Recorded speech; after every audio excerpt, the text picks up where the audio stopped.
यहाँ पर यूपी के सीएम योगी आदित्यनाथ अपने संबोधन में क्या कुछ कहें।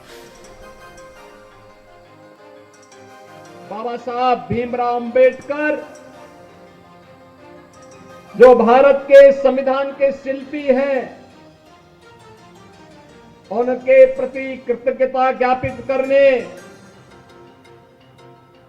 और आज के दिन पर भारत के यशस्वी प्रधानमंत्री जी के आह्वान पर हर भारतवासी अपने नागरिक कर्तव्यों के का शपथ लेकर के एक भारत श्रेष्ठ भारत की इस परिकल्पना को साकार करेगा। इस अवसर पर मैं बाबा साहब डॉक्टर भीमराव अंबेडकर जी के भारत के प्रति किए गए योगदान का स्मरण करते हुए उन्हें कोटि कोटि नमन करता हूं। भाइयों बहनों, भगवान सोमनाथ का यह धाम आज जिस भव्यता को प्राप्त कर रहा है, आप सबके सामने है।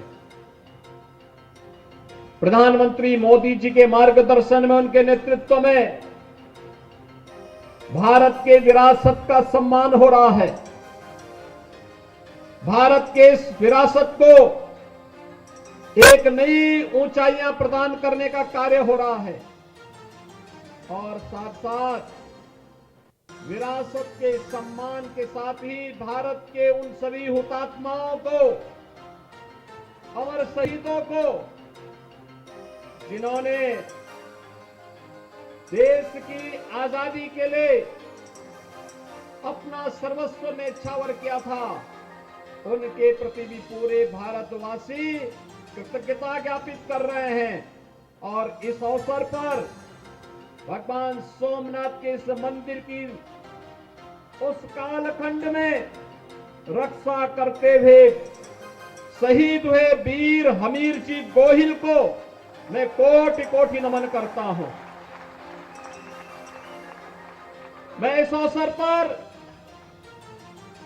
लौह पुरुष सरदार वल्लभ भाई पटेल को भी नमन करता हूं, जिनके प्रयासों से आज भगवान सोमनाथ का एक भव्य मंदिर हम सबके सामने है, हम सबके गौरव का प्रतीक बना हुआ है। भाइयों बहनों, लौह पुरुष सरदार वल्लभ भाई पटेल के सम्मान का मामला हो, दुनिया के अंदर उनका सबसे बड़ी प्रतिमा का निर्माण रशियन डांसर को बुलाया केवड़िया में करवा करके सरदार साहब को उनके सम्मान 5 में अवैध मोरंग खनन या 5 में अवैध मोरंग खनन। बाबा साहब भीमराव अंबेडकर को उनसे जुड़े हुए 5 प्रमुख स्थलों को पंच तीर्थ के रूप में विकसित करने का काम प्रधानमंत्री मोदी जी के नेतृत्व में भारतीय जनता पार्टी ने किया। कांग्रेस सरदार साहब को कभी सम्मान नहीं दी।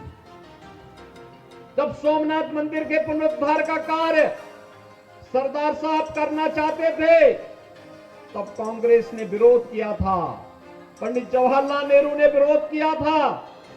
कांग्रेस मुस्लिम वोट बैंक की खातिर कभी भी आपकी आस्था को सम्मान नहीं देना चाहती थी और इसीलिए कांग्रेस नहीं चाहती थी कि भगवान सोमनाथ के मंदिर का पुनरुद्धार हो। लेकिन सरदार साहब की दृढ़ इच्छा शक्ति, उन्होंने यहीं पर समुद्र के किनारे खड़े होकर के उन्होंने यहां पर संकल्प लिया था कि किसी कालखंड में अगर किसी विदेशी आक्रांता ने हमारे किसी आस्था के स्थल को तोड़ करके वहां पर हमारी आस्था को आहत किया है, स्वतंत्र भारत गुलामी के इन चिन्हों को स्वीकार नहीं करेगा और भगवान सोमनाथ के भव्य मंदिर के निर्माण कार्य को आगे बढ़ाया था। जब उस समय के राष्ट्रपति डॉक्टर राजेंद्र प्रसाद जी इस कार्यक्रम में आना चाहते थे, उन्हें रोकने का भरसक प्रयास हुआ था। भाइयों बहनों, जो कांग्रेस आपकी आस्था के साथ खिलवाड़ कर रही हो, क्या उस कांग्रेस को हम समर्थन करेंगे? जो कांग्रेस कभी आपके साथ नहीं खड़ी होती है, क्या उस कांग्रेस के साथ हम खड़े होंगे? और कांग्रेस केवल यहीं पे शांत नहीं थी। कांग्रेस ने बाबा साहब भीमराव अंबेडकर का भी अपमान किया, बाबा साहब भीमराव अंबेडकर को कभी सम्मान नहीं दिया। उन्हें चुनाव हराने का भरसक प्रयास कांग्रेस करती थी। बाबा साहब भीमराव अंबेडकर से जुड़े हुए 5 प्रमुख स्थलों को पंचतीर्थ के रूप में विकसित प्रधानमंत्री मोदी जी ने किया है। और भाइयों बहनों, मैं तो उत्तर प्रदेश से आता हूं। भगवान श्री राम के भव्य मंदिर के निर्माण का काम भी प्रधानमंत्री मोदी जी के मार्गदर्शन और नेतृत्व में अयोध्या में चल रहा है। मुझे याद है 1990 में इसी भगवान सोमनाथ का आशीर्वाद लेकर के अयोध्या तक की रथ यात्रा प्रारंभ हुई थी।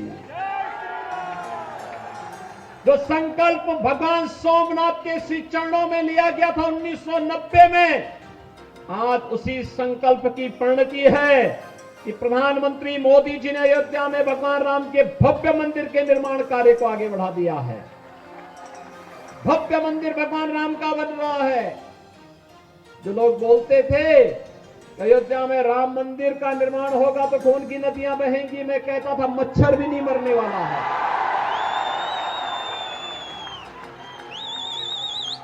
अब उत्तर प्रदेश में दंगे नहीं होते। जो पेशेवर दंगाई थे, गुंडे और अपराधी थे, जो कांग्रेस और उसके सहयोगी दलों के संरक्षण में गरीबों का, व्यापारियों का, आम नागरिकों का शोषण करते थे, आज उत्तर प्रदेश का बुलडोजर उनकी छातियों पे चढ़ करके उत्तर प्रदेश को दंगा मुक्त कर रहा है। और इसलिए भाइयों बहनों, मैं आप सबका आह्वान करने के लिए आया हूं। आज वैश्विक मंच पर भारत की प्रतिष्ठा बढ़ी है। भारत दुनिया की एक बड़ी ताकत बना है। जब भारत अपनी आजादी का अमृत महोत्सव मना रहा है, तो भाइयों बहनों, जिस ब्रिटेन ने 200 वर्षों तक भारत में शासन किया था, उस ब्रिटेन को पछाड़ करके भारत दुनिया की 5वीं बड़ी अर्थव्यवस्था प्रधानमंत्री मोदी जी के नेतृत्व में बना है। दुनिया के वे 20 बड़े देश जिनका दुनिया के 80% संसाधनों पर अधिकार है, उस G20 के देशों का अगले 1 वर्ष तक नेतृत्व प्रधानमंत्री मोदी जी करेंगे। भारत दुनिया के उन 20 देशों का प्रतिनिधित्व नेतृत्व करेगा और दुनिया में शांति और सौहार्द और समृद्धि की पूरी कार्य योजना इस नेतृत्व में होना है। ये भारत के लिए और गुजरात के लिए गौरव की बात होनी चाहिए। और भाइयों बहनों, आज भारत की और कोई दुश्मन टेढ़ी नजरों से नहीं देख सकता, क्योंकि इसे मालूम है जब कोई टेढ़ी नजरों से भारत की सीमा में देखेगा। आज गुजरात में कर्फ्यू समाप्त, दंगे समाप्त, आतंकवाद समाप्त, नक्सलवाद समाप्त। नहीं तो क्या होता था, रोज एक दंगा होता था, आतंकी घटना होती थी। और ये जो आम आदमी पार्टी का नमूना आया है ना यहां दिल्ली से, यह तो आतंकवाद का सच्चा हितैषी है। अयोध्या में राम मंदिर का विरोध करता है, और जब भारत की सेना पाकिस्तान के अंदर जाकर के सर्जिकल स्ट्राइक करती है, तब भारत के सैनिकों से कहता, बहादुर जवानों से कहता, इसका प्रमाण क्या है? बहादुर जवानों से प्रमाण मांगा जाता है। पाकिस्तान चिल्ला रहा है कि हमारी कमर तोड़ दी है भारत के जवानों ने, लेकिन आम आदमी पार्टी को इसका भी प्रमाण चाहिए होता है। भाइयों बहनों, आतंकवाद और भ्रष्टाचार इनके जीन्स का हिस्सा है।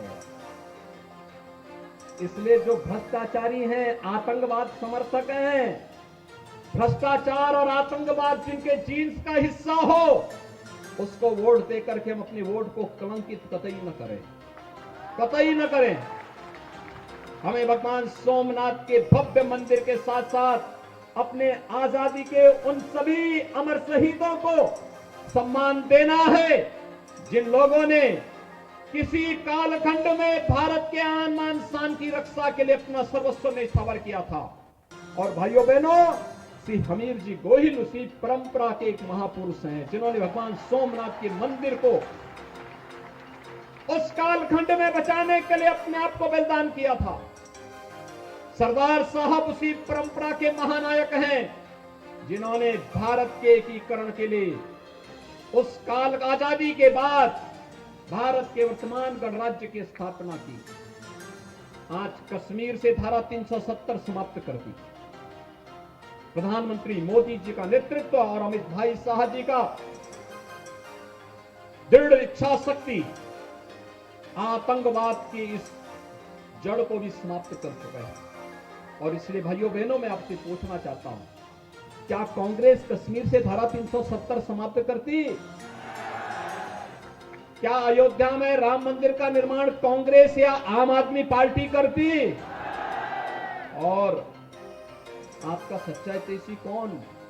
वही भाइयों बहनों जो संकट के समय खड़ा हो।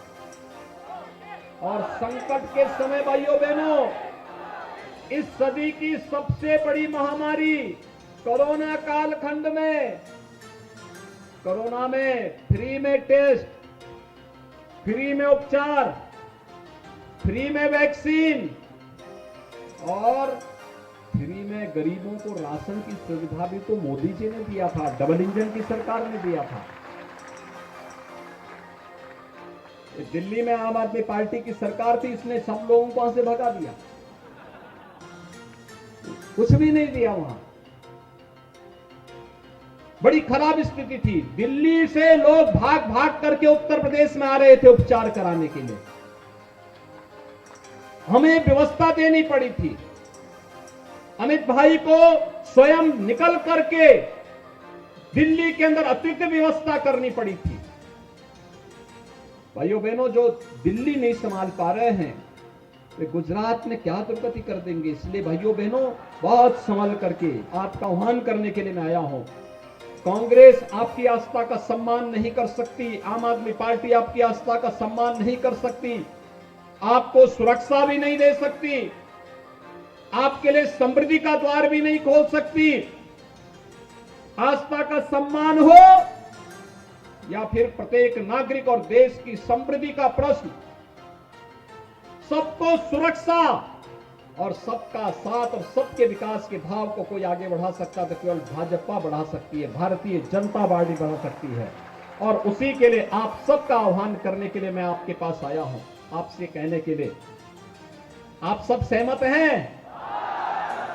सो आप बधा भाजपा ने भव्य जीत आप सो हाथ ऊंचा करने समर्थन आपो। मेरे साथ बोलेंगे, भारत माता की, भारत माता की, भारत माता की जय श्री राम, जय जय श्री राम, जय सोमनाथ, हर हर महादेव।